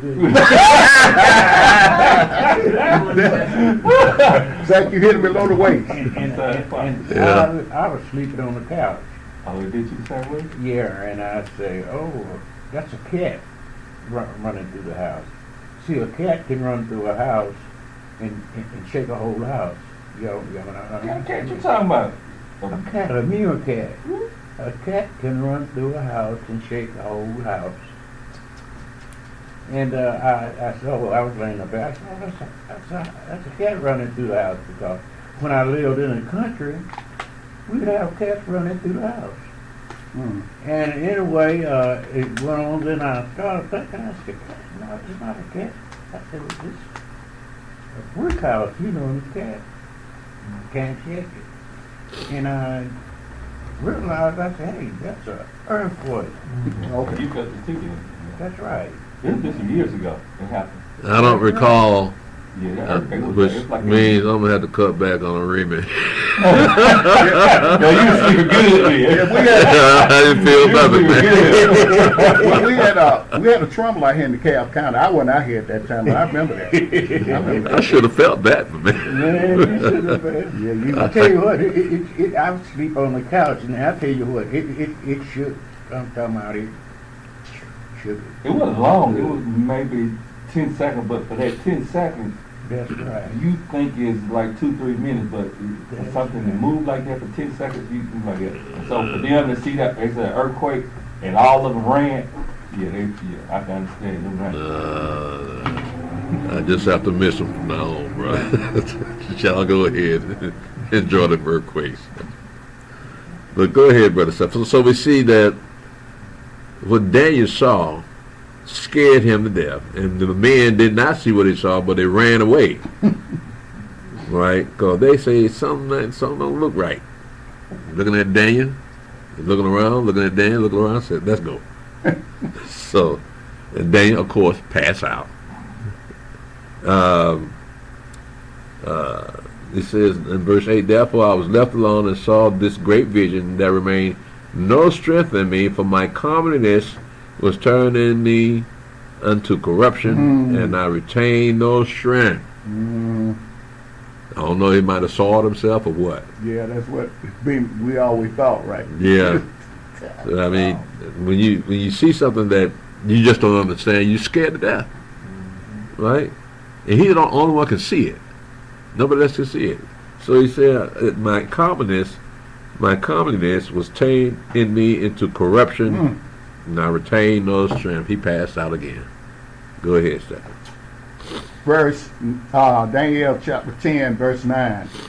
Yet heard I the voice of his words, and when I heard the voice of his words, then was I in a deep sleep on my face, and my face toward the ground. And behold, an hand touched me, which set me upon my knees and upon the palms of my hands. And he said unto me, O Daniel, a man greatly beloved, understand the words that I speak unto thee, and stand upright. For unto thee am I now sent. And when he had spoken this word unto me, I stood trembling. Then said he unto me, fear not, Daniel, but from the first day that thou didst set thine heart to understand and to chasten thyself before thy Elohim, thy words were heard, and I am come for thy words. But the prince of the kingdom of Persia withstood me 21 days. Below, Michael, one of the chief princes, came to help me, and I remained there with the kings of Persia. So we have here the changing of kingdoms. He said, but the prince of the kingdom of Persia withstood me 21 days, but lo, Michael, one of the chief princes, came to help me, and I remained there with the kings of Persia. So you got angels fighting these wars. Right. But they're flesh and blood men that are dying. So how does an angel fight another angel? They can't kill each other. Right? So they have to go through men, and the wars that we men fight, even World War I, World War II, any kind of wars that men fight, those are angelic wars. Right? Because in this particular case, the Persians did not want to give up their empire. Right. And they're fighting against the Greek Empire, Alexander the Great. So this angel and Alexander and Michael was helping them overcome the Persian Empire. So we read about that again in chapter 8 about the Greek and the ram and the goat. Well, we recognize that, but we got a little bit more intricate here. Because you see a transition of power from the Medo-Persian to the Greek Empire. They don't want to give it up, so Michael's coming to help fight the battles of the Greek Empire. But again, these are angelic battles, so let me see here. This is Michael now. This first time you see Michael being mentioned, that he's one of the angels that we know about. We don't know any other names of any other angels, just these two angels here, Michael. We don't even know who this angel is that's talking. This is not Gabriel. This angel here is the one that looks so strange. But he's the one telling Daniel, said, I've been sent to you, Daniel, to break some things down to you. But I need Michael to help me so I can get here on time to talk to you. Because the prince of the kingdom of Persia withstood me 21 days, so he needed help. Go ahead, Brother Stephen. Daniel chapter 10, verse 14. Now I am come to make thee understand what shall befall thy people in the latter days, but yet the vision is for many days. So that's not going to occur during his time then, right? Now he said, now I am come to make thee understand what shall befall thy people in the latter days. For yet the vision is for many days. So it's important for us to know these, because these are the latter days. But we're going to read what brought these latter days, how we recognize that these are the latter days, by what's written in in Daniel chapter 11. But go ahead, Brother Stephen. Daniel chapter 10, verse 15. And when he had spoken such words unto me, I set my face toward the ground, and I became dumb. And behold, one like the similitude of the sons of men touched my lips. Then I opened my mouth and spake, and said unto him that stood before me, O my master, by the visions my sorrow are turned upon me, and I have retained no strength. This is another angel. Whoa. This is not the same angel that talked to him before. Because when he passed out, another angel came and picked him up. Go ahead, Brother Stephen. Daniel chapter 10, verse 17. For how can the servant of this my master talk with this my master? For as for me, straightway there remained no strength in me, neither is there breath left in me. Mm-hmm. Then there came again and touched me one like the appearance of a man, and he strengthened me and said, O man greatly beloved, fear not. Peace be unto thee. Be strong, yea, be strong. And when he had spoken unto me, I was strengthened and said, Let my master speak, for thou hast strengthened me. This is another angel. It's not the same angel we just read about a few verses up. This is another angel. Go ahead, Brother Stephen. Verse 20. Then said he, Knowest thou wherefore I come unto thee? And now will I return to fight with the prince of Persia. And when I am gone forth, lo, the prince of Grecia shall come. Mm-hmm. But I will show thee that which is noted in the scripture of truth, and there is none that holdeth with me in these things, but Michael, your prince. So we're looking at this explanation of the end time scenario in our time. Mm-hmm. This is why Yahweh opened up this book to us to let us know, yeah, I'm writing about y'all now. And then you know, I got my servant Daniel to write these things down for this generation, so they can see for themselves that he's speaking the truth. But we have to go through the steps that we get to where we are today, because what Daniel 11 is going to take us to is that one world order, and that's coming to pass pretty soon. Mm-hmm. I don't want to go speed through this, so I'm gonna stop right here. Daniel chapter 11, pretty big chapter, got 45 verses, but you got to break these verses down, because we're talking about two timelines here, and I don't want to just rush through that. So I'm gonna stop right here and open the floor for questions. Does anyone have any questions? Great class, bro. Yes. Those angels have been surrounded and came at it one at a time. What did He he say? said, did those angels have Daniel surrounded, or did they come at him one at a time? They were probably all of them down there surrounded him, or they would just appear. Yeah, and I wake him up. Wake him up. I mean, when you need an angel to wake you up, you was knocked out.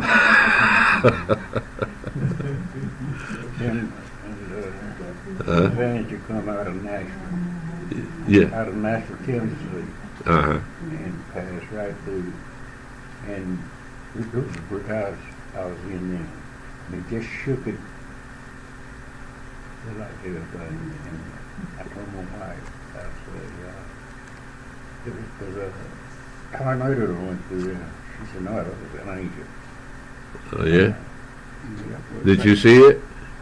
No, I didn't see Did it, she but I see it? felt No, she didn't see it either. I don't think she wants to see it. She didn't want to see it That's right. I mean, it makes sense. Look at what happened to Daniel. I want to go further. I had a friend had never been out of Alabama, and her sister come down from California, brought her back to California with me. And just went up, I was talking to her about it. And she said, yeah, I was ready to come back from California, and they wouldn't bring me back from California. And said, I packed my clothes, and I was going to walk back from California to Alabama, where she lived at. she said, I was coming home. And they had to catch her and put her on the plane and send her back home. Hmm. I think she's still living. I don't know. I don't know if she's still living or not. Well, no one has any more questions. Did you have some? So yesterday, when you was talking as far as about praying, you said about the young gentleman that wants you to pray, and you said that you want to make sure he pray to Yahweh, he believes in Yahweh. You could usually pray to somebody that giving a glory to somebody else. Yeah. At the end of service. So I want to understand how let's see if I can get this right. The difference between that, it might be a prayer healing. What Yahshua did, there were two different situations where the centurion came to him, but he asked, I don't know if he prayed for his action. Heal his servant, or pray for his servant, heal his servant. Heal the servant. And the Samaritan, the woman that came to him, but when he told her the first couple of times, when he said, "Why give food to the dogs?" But she also asked for healing for her daughter. Mm-hmm. Those two. One last situation, when the prophet, I don't know which book, it's in the Kings or something like that, where one of the kings of one of the other countries, their general got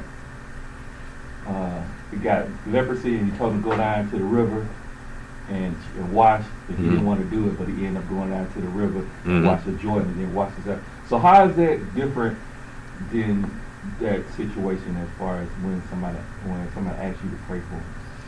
Well, as far as the Syrian general, Naaman, they told Naaman to go down to Elisha, right? So he got healed of his leprosy. He said that he believes in Yahweh now, but forgive him when he goes into the temple of his god Nisroch with his king. Right, so the king had a god, so but he knew about Yahweh. But that's what that was all about. And as far as that was, what's the other two? The centurions that came to Yahshua and asked him to heal his servant. Yeah. Because the servant and the lady. Yeah, in the case of the centurion, look at what he said. He said, "I've never seen such faith in Israel." So we're talking about faith here, right? He went to a Jew. He knew about the God of the Jews, right? He heard about Yahshua, he was healing people, so he came to him for his servant's sake. That servant must have been a Jew. That's why we're headed that way. He wasn't going to help that centurion. He was going to help his servant, right? But the centurion showed how much faith he had that he could do it. He said, "I'm not going nowhere. He already healed." Right? So about faith in that case there. And the other was the woman with the devil, the daughter was vexed with the devil. He didn't want to help her. Remember? Yeah. That's what I said. I remember that part. He said, "Why give food to the dog?" Yeah, it's not right to give the children's food to cast to the dog. Jesus turned somebody down. No, he never did that.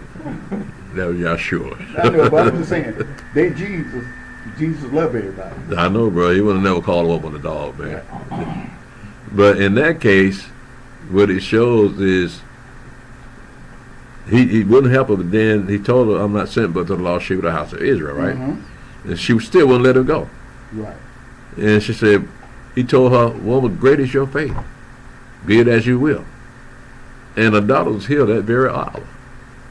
Same with the centurion and the servant was sealed that very hour when he said it.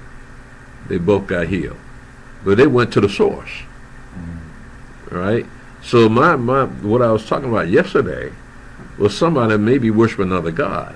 And we didn't have that. These people, these strangers, worship Yahweh, believed in Yahweh. Right? Now this person that seeking my help is having hard trouble. I don't know who this God is. But it don't match up with the people in the book. They knew about Yahweh. We're talking about the Roman Empire. So those people, and that was their faith, not necessarily with what they, well, faith is their belief in something not seen. But it was more up to them based on their faith. Mm-hmm. That right there. Mm-hmm. So coming to you would be more of a faith thing to help guide or guidance. Well, they know that you're a godly man, and that just the same thing with the prophets. Okay. Because I think in Elijah's case, he brought a boy back to life, and his mother said, "Now I know your God is in you."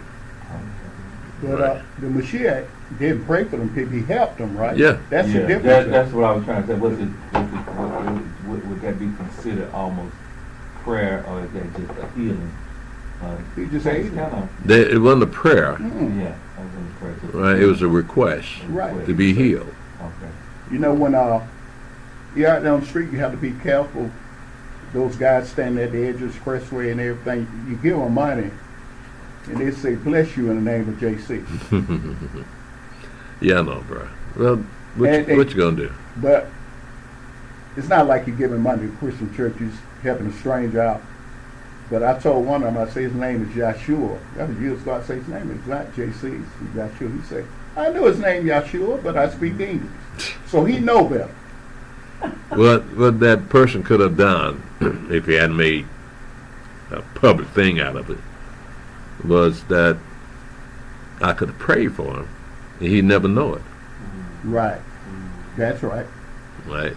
That way, if Yahweh heal him, then we know Yahweh heal him, and he'll think his God healed him. Yeah. Yeah, that's But when they ask you to pray now, you can't do it now. So, but if you know about them, you see they need prayer, yeah, go ahead and pray for them. You know, the perfect example, Elder, I told you this about 2 or 3 times. My most silly niece, she was over there on Camp Creek. Partway, some people walked up to her and said, "Can I pray for you, young lady?" Said, "Yeah, you can pray for me." So they prayed for her. About 4 or 5 people, young people. They said, "Do you know who I prayed to pray for you?" She said, "No, I prayed to Satan for you." Satan. They worship Satan. I tell you, man, they out there. Yeah. Is there any more questions? Okay. Let's see what's on the chat. Yeah.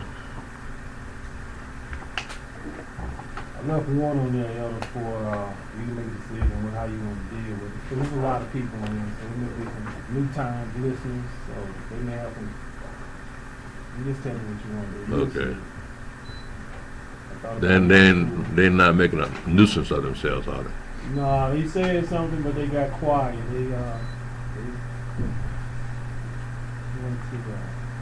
I got Repentant Judah on YouTube. Shalom, Repentant Judah. Shalom, Sister Susie Garman. Shalom, Drayson Righteous. Shalom, Isha. 777. I think that's a number. Shalom, Humble Rollers. ATL. Shalom, Julius Brown.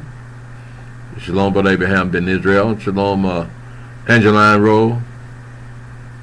Shalom, Shalom, Sister Neriah. Shalom, Brother Malachi. Shalom, Greg Rucker. Shalom, Melinda Curry. Shalom, Elder Tobiah. Shalom, Elder Hiram. How you doing? Let's see here. Got back home from hospital 4:30. Praise Yah. Shalom, Yashar is love. Shalom, Brother McAnderson. Shalom, Lonely Red Wolf. Shalom, Power Play for Real. Shalom, Morning Crisp. Shalom, Leslie, Elder Azariah. Always catch me doing that. Shalom, Cujo Goody. Nah.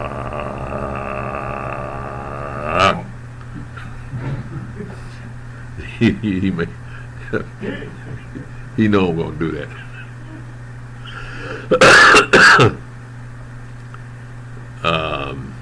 Shalom, Brother Azariah. Let's see. I think that's Elder Azariah. Yeah, that's him. Yeah. Shalom, Brother Eliyahu. Shalom, Sister Rachel. Shalom, Brother Hodiah. Shalom, Clarence Marks and Sister Yolita. Shalom, Roosevelt Petrie. Shalom, Elder Mick.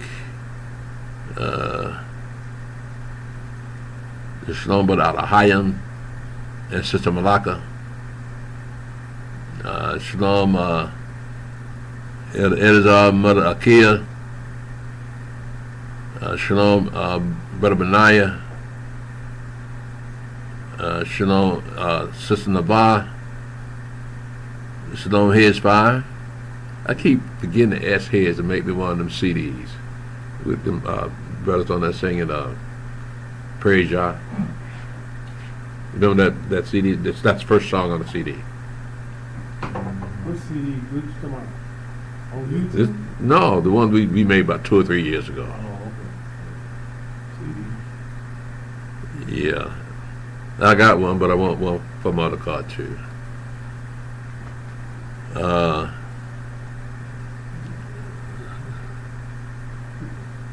He stuck around and got quiet. So. Oh, this guy here? Yeah, so I thought about Yahshua. Seeing out the lost sheep, so you'll see what's up. He stuck around and got quiet. Okay, so he hit me twice.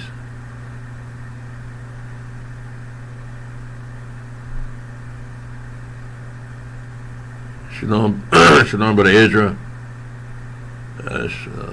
Elder, overheard a conversation with a couple of Israelites saying they want to be at the marriage of the Lamb instead of the wilderness.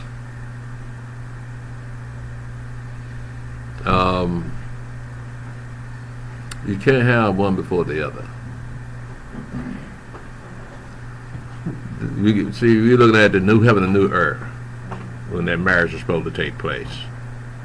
But first of all, you need to make it through the 1,000 years of the Mashiach's kingdom of heaven. Mm-hmm. So the wilderness experience is very needful to purge out the rebellious and the transgressors.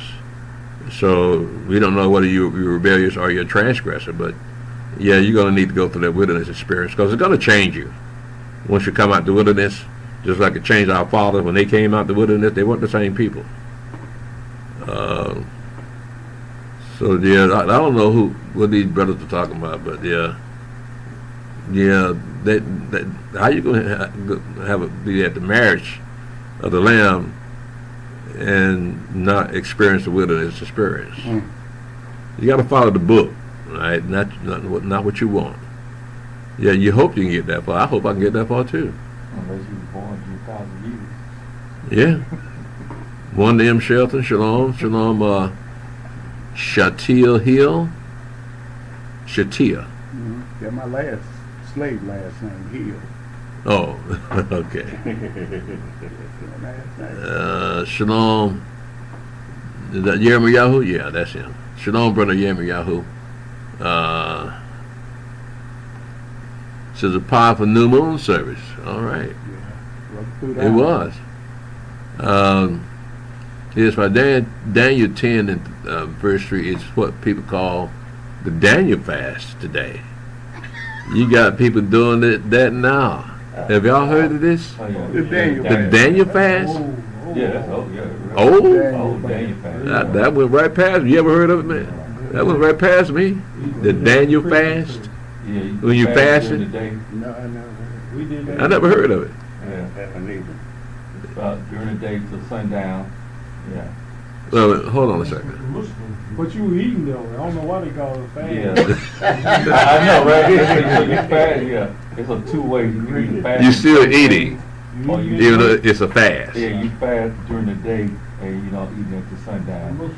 And you know, Well, that sound like that Muslim holiday, Ramadan. Ramadan. You eat you fast half a day, Yeah. and then you They eat. call it the Daniel fast. well, King Elijah one, he did it different. When he playing in NBA, when he fast, he would just drink water. It still wasn't no fast, but he Nah. didn't eat. But he drank water all day. Yeah, well, that ain't no fast. Nah. Well, thanks on his. I did not know that. Shalom, Hayim.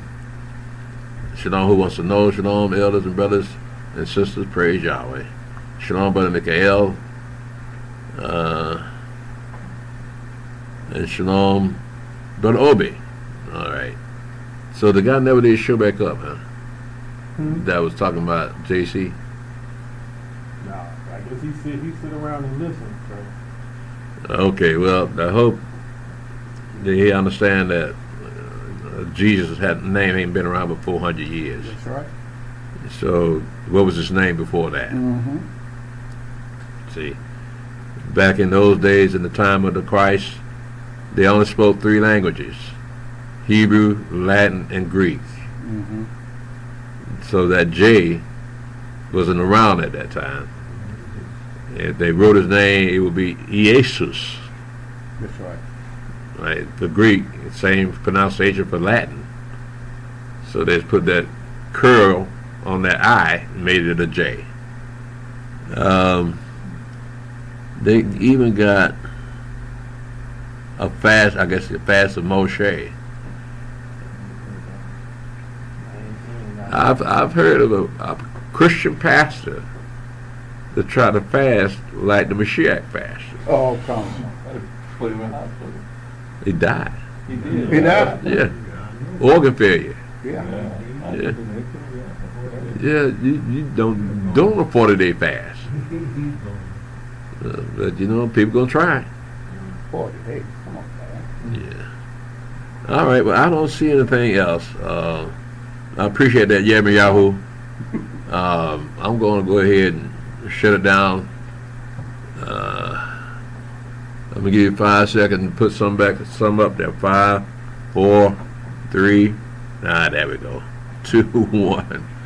Shalom, brother Malachi. After every new moon, we supposed to have a feast. Well, actually, we have the feast on the new moon. Mm-hmm. So, you go up into Numbers chapter 10. It tells you to blow the trumpets on the new moon. And so that's what we do every new moon. Praise Yah. A lot of people don't even know they're supposed to keep a new moon, but then they're not us. They don't keep Yahweh's law. Not now, anyway.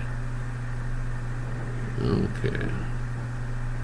All right, I'm going ahead and call it a day. Thank you, Facebook. Thank you, YouTube. Join us on and also I hope you watched our new moon service last night. Very beautiful. Brother Deacon Levi put on a great sermon. Join us on our history class this coming third day, which is Tuesday night at 8 o'clock.